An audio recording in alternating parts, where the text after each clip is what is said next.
Welcome to the Lindsay and Tony podcast, where we talk about spirituality, business, and life experiences. In this podcast, we're bringing our private conversations to you. We believe that it's through discussion, action, and reflection that true change occurs.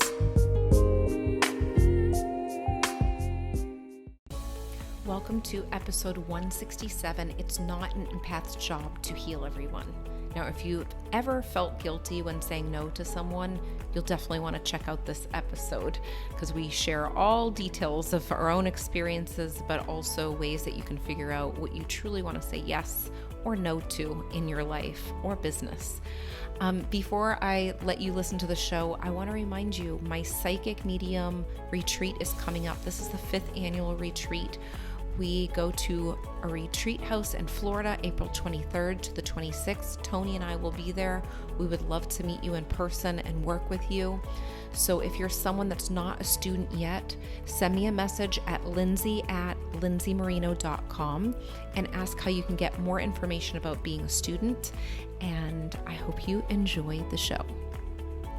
Hi guys, welcome back. We're so excited that you're here. Today's episode is all about it's not an empath's job to heal everyone. It's not? No. And this is a very common mistake that comes up with people that are highly sensitive and they're feeling everyone's emotions. They feel like they need to help everyone and fix everyone. And I'm raising my hand as being one of those people sometimes where I want to fix things. And sometimes I try to do that before fully listening. Right. I can remember going back even to childhood, just being able to feel all the adults' energies around me and everybody's emotions and all of that. And you almost feel a responsibility for it because you can feel it, even though like as a kid I wasn't thinking that. That's what I was feeling. Yes. And then I realized, actually I'm thinking right now, it's kind of like if you're on the beach and you're walking and you pick up a piece of trash. You're like, you feel responsible for it, right? I need to go throw this in the trash can. That's physical. But when it comes to these intangible emotions, is it really our responsibility? Right. Well, and especially if you're a kid, growing up in houses where the adults are learning, everyone, when you're an adult, you're learning different things. But some people in the moment, they're not actually finding the help that they might need because that's their journey, Right. We can't judge our parents' journey, but that's exactly what it is. Like thinking back, like being an adult going back home, you start to think about, oh, when I was a child, I used to do this. I played this role. And we've had conversations about that before, playing roles in families. Right. And they say 80 to 90% of households are dysfunctional. So every empath watching this or every empath watching this episode or listening to it. Yeah. Most likely they were in a dysfunctional household with some dysfunctional people, and then you feel those emotions and you feel responsibility because you feel like there's something off there and you want to help your parents or your siblings or whoever it is, and then this carries on into adulthood. And then sometimes you can go into the phase of, living in childhood as an adult too, because you're taking on the energy from previous when you were a child, and that happens. So, but the big thing that we've talked about over and over again is how in the past it might have been difficult to say no because at first you do want to help, or maybe you want to fill your time, so you say yes to everything. But internally, if you check in, you know that might not be the best for you. Right. I can remember doing that and over the years, wondering why I was feeling stressed. At one point, 9th grade, I hit a depression and being confused about all these different emotions and not realizing that they weren't even mine to begin with. Some of them were mine, and then others weren't. So I was dealing with other people's emotions while trying to deal with my own when I didn't even know the difference between the two. And I think that's the valuable thing that you start to realize over time if you grow your awareness level, if you educate yourself. Well, I was going to say, when did you find that out? Like, because I know the story about when you were in 9th grade, but when did you actually find out that some of it wasn't connected to just your own feelings, but you were feeling other people's feelings? I would say it started as I started to get into psychology 101 when my freshman year of college, 2006, the fall. I took psychology 101 and that opened up my mind. And that started to open me up to positive, negative, all of these basic psychology concepts. And that started to wake me up a little bit. And then that led to me meeting you in 2010, December. And you told me about the word empath. Oh, did I? I You don't did, remember. and it was almost immediately after we started talking. Because Okay. you recognized that I was an empath, like you've heard about that word. I didn't hear about that word to that point. I had been studying the law of attraction, the law of vibration, energy, all of this, so it totally resonated and it clicked. I knew immediately when you told me that that's what was happening to me. I was highly intuitive, and I went, as you told me about it, I connected it instantly to basketball. So I was Yeah. a point guard.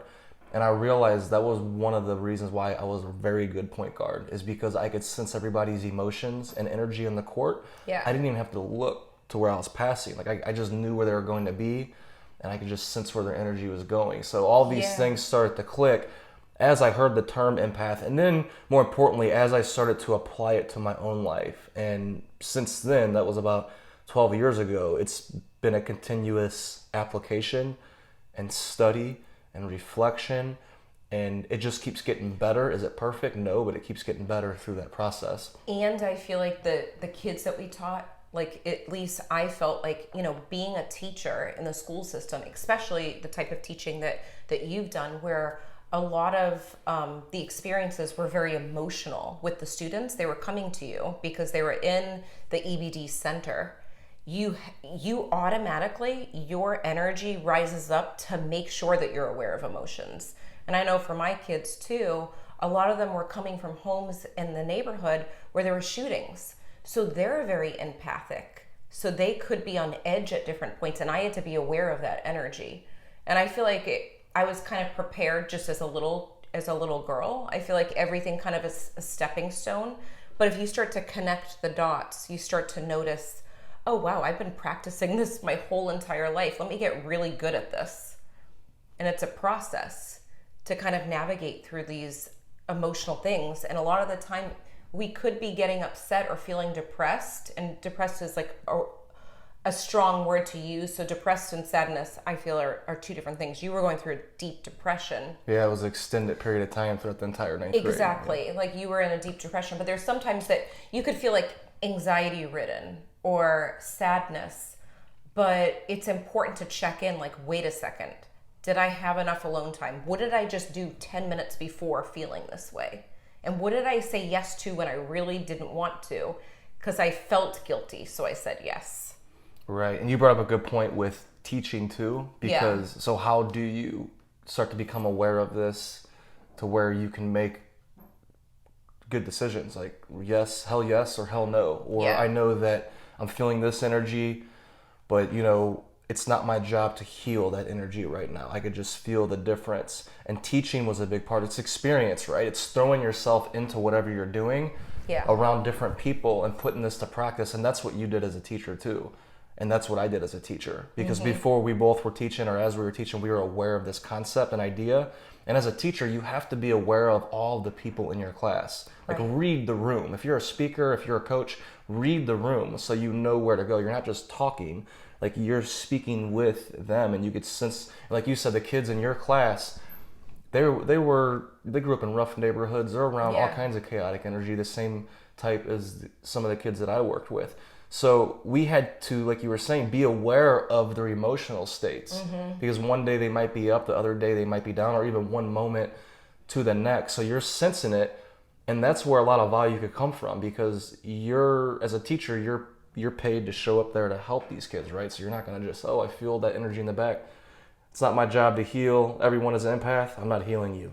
No, we're not saying that, right? Like you're opening up. What we're saying is you'll feel all the people's emotions around you, like you did as a kid, like I did as a kid. Naturally, as you're going throughout your life, this happens, and sometimes you feel obligated to where I have to go help this person, and then all of a sudden you look up and you realize you're burnt out, and you realize that you forgot about yourself.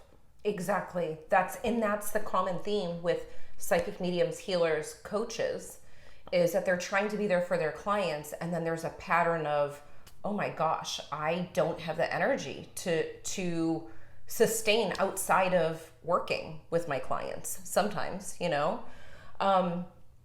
But that's why scheduling is so important, and scheduling that time to be surrounding yourself with things that actually recharge you, and making sure that when you are holding space, that's the phrase that's being thrown around the past 5 years, like you are holding space, you're listening to your clients, that you're listening from an observational point where you're not going into the feelings and getting affected by their emotions. You're actually able to witness what's happening and maybe ask the right questions rather than going into it and like, oh, I feel so bad for you.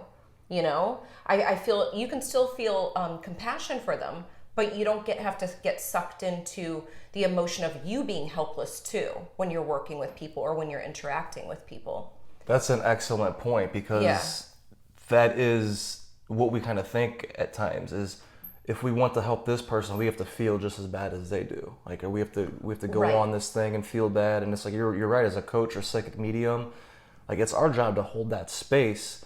It's not our job to pat them on the back and to feel bad for them and to give it what I guess we'll say negative energy.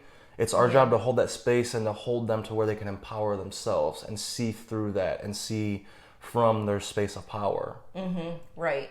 And it might not happen overnight. It could be just one of those moments where they are sharing and it happens weeks later, months later, years later. But one of the things that I was thinking about when we're having this conversation too is there's a lot of psychic mediums where they're working with clients and the client sits down. Actually just happened to me probably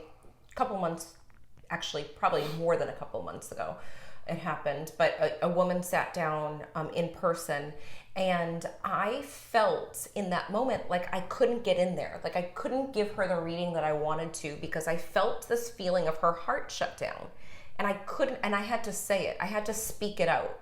I couldn't just pretend it wasn't happening because I was tuned into her more than the spirit realm at that point because it was so strong. So I said, I have to ask, are you open or are you a skeptic? And she's like, you know what? I'm just really, really nervous.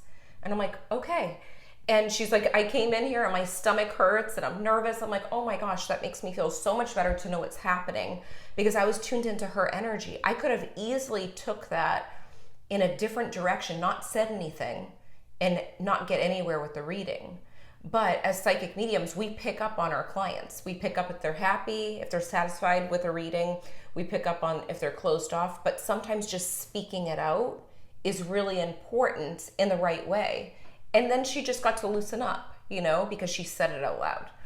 So, yeah, it reminds me when we're on our mastermind calls or even at the retreat or coaching calls, that people do show up.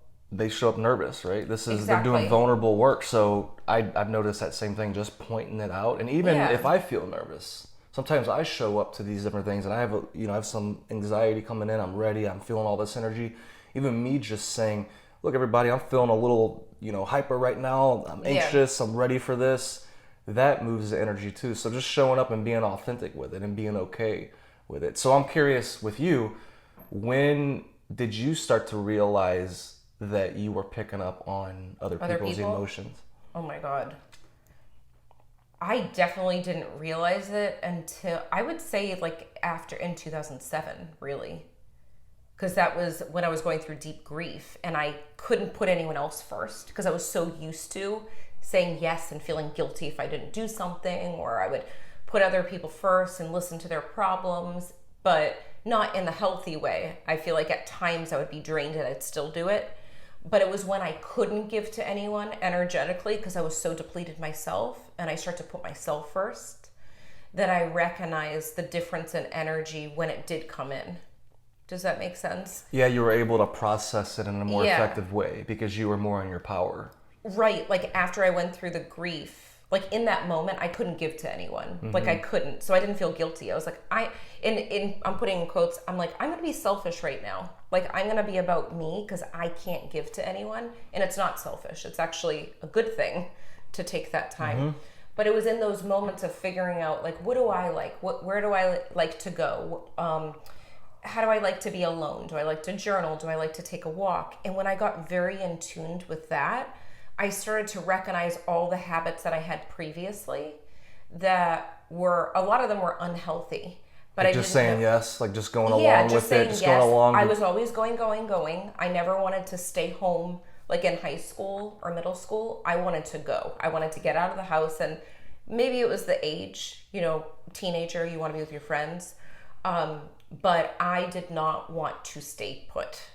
Like I wanted to go, and I would fill my schedule just to get out. And that's what I did. So I started to notice, like, through all of this, self-development stuff, and I'm still learning. Like, I'm an ongoing student, like we all are. We always talk about this, but I'm aware now if I've overextended myself or if I've said yes. I feel it. I So usually it's feel it bringing in before that I do energy. it. You could feel the energetic, whether you're centered or you're more centered or you're Yeah. less centered. And once you hit your threshold, like you could feel, all right, I'm hitting my threshold. I can't say yes to you for this or for Exactly. that. But there's two different things that I want to talk about because this is huge, and I know you get this too, and people listening will get it also. But there's two things. There's an option that I have anxiety. I feel like I can't take on the world. I can't go out. I need to say no to everyone because it's going to drain me. It's not convenient for me. That's an anxiety excuse sometimes, It's from a different space. And then the other space is I know myself and I want to make sure I give people my full energy and I want to feel good, and I know that this is perfect for this situation, or perfect, like it's good for this situation. So there's one option where you could tell yourself, I'm doing it for my own good and my own boundaries, but sometimes it's anxiety that can be that excuse. Do you know what I'm saying? Yeah. So it's like when I moved to Tampa Yeah. and I was saying no, like you kept on Oh wanting my to God, bring me yes. everywhere. And I'm like, look, Lindsay, I just moved to a new city, going to going school, through changes, going through all these changes. I am overwhelmed. I'm an empath. All this energy is overwhelming to me. And I knew in my heart, and that's the thing, Yeah. in your heart, your soul, whether you're in your power when you're saying, I knew in my heart that I wasn't in my power when I was saying it, and that I needed to go explore. And then that's what happened.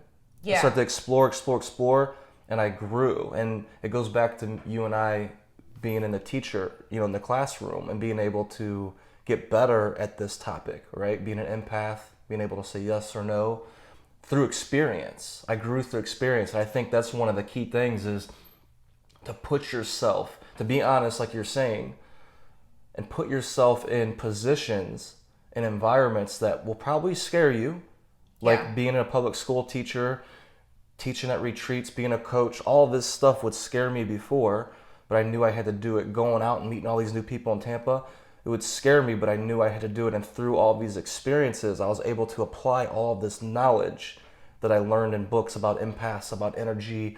And it's only through applying this knowledge that we could have these insights for ourselves, right? You can't just get it. Like, we can't tell people listening or watching, hey, do this, do that, and it's going to work for them. Everybody's so unique. You have to figure out in this specific moment, February 11th, right? 2022, what do I specifically need in this moment? And then a month from now, you're going to be a totally new person. It's true. So it's something to think about. And maybe that's a question that we could leave off with for them too, is now we're going to ask you, what do you think that you could totally benefit from saying yes to?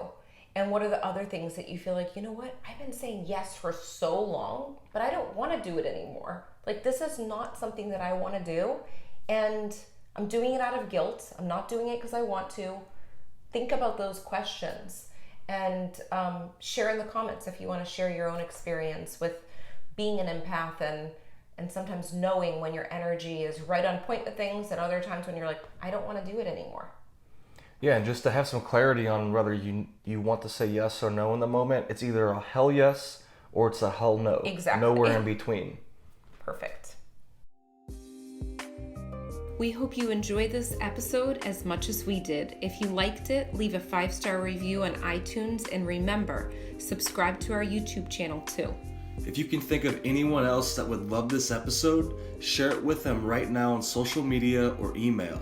And remember, getting results is a process of learning, applying, and reflecting. Stay consistent and continue to grow every day.